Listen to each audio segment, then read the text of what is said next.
नमस्कार, मैं मणि वैष्णव। हम समझदार इतने हैं कि उनका झूठ पकड़ लेते हैं, मगर हम दीवाने भी इतने हैं कि फिर यकीन कर लेते हैं। मोदी जी इस देश के प्रमुख हैं और हम उनका पूरा सम्मान करने का प्रयास करते हैं। जनता राष्ट्र प्रमुख होने के नाते उनके हर निर्देश का समय असमय पालन करती है। यहाँ तक कि जनता ने थाली ताली पीटने और दिया जलाने जैसे निर्देशों का भी स्वैच्छिक रूप से ना सही तो एक दूसरे को देखकर ही सही, मगर पालन तो किया।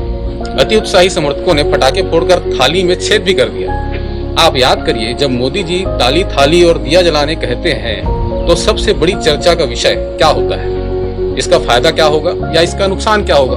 मासूम जनता कहती थी कि फायदा अगर नहीं भी है तो नुकसान भी नहीं है, इसलिए यह सब करने में कोई समस्या भी नहीं, इसलिए क्यों न किया जाए। मगर कल मोदी जी के उद्बोधन के समय इन निर्देशों के चुपचाप पालन करने का भयंकर नुकसान प्रकट हुआ।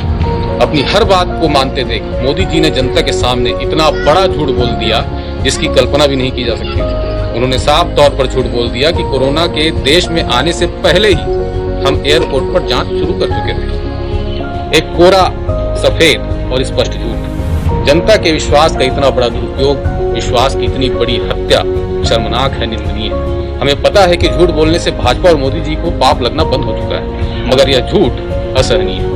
पूरा देश यह जानता है कि यदि एयरपोर्ट पर केंद्र सरकार विदेशों से आने वालों की जांच कर लेती और उन्हें क्वारंटाइन या आइसोलेट कर देती तो देश में 377 मौतें, 11,000 से ज्यादा लोग संक्रमित और 1 अरब 30 करोड़ लोग भयभीत नहीं रहते। श्री राहुल गांधी जी ने आज से बहुत पहले 12 फरवरी को आगाह करते हुए कहा था कि यह वायरस हमारे लोगों और अर्थव्यवस्था के लिए एक बहुत बड़ा खतरा साबित होगा। मेरे विचार सरकार इसे गंभीरता से नहीं ले रही है, इस पर कड़े कदम उठाने चाहिए।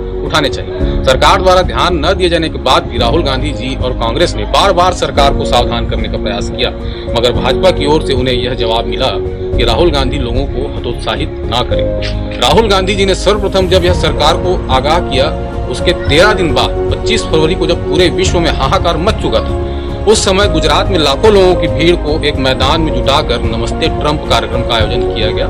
यही नहीं, आगाह करने के लगभग 40 दिन बाद 23 मार्च को मध्य प्रदेश में कई दिनों की गंदी राजनीति के बाद कांग्रेस की सरकार को गिराकर शपथ ग्रहण कार्यक्रम आयोजित किया गया। शपथ ग्रहण के ठीक दूसरे दिन अपनी सारी मनोकामनाओं को पूर्ण कर लेने के बाद 24 मार्च को मोदी जी प्रकट हुए और लॉकडाउन की घोषणा कर दी। मैं फिर से दोहराना चाहूंगा, मध्य प्रदेश में शपथ ग्रहण के ठीक दूसरे दिन मोदी जी द्वारा लॉकडाउन की घोषणा की गई। अब आप खुद समझ सकते हैं कि किस बात का इंतजार किया जा रहा था।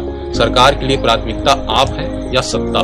तो अगली बार किसी भी रंगारंग कार्यक्रम में सहयोग देने से पहले अपने विवेक से काम लें, क्योंकि भरोसा जितना कीमती होता है, धोखा उतना ही महंगा पड़ता है। मुझे सुनने के लिए धन्यवाद। जय हिंद, जय छत्तीसगढ़।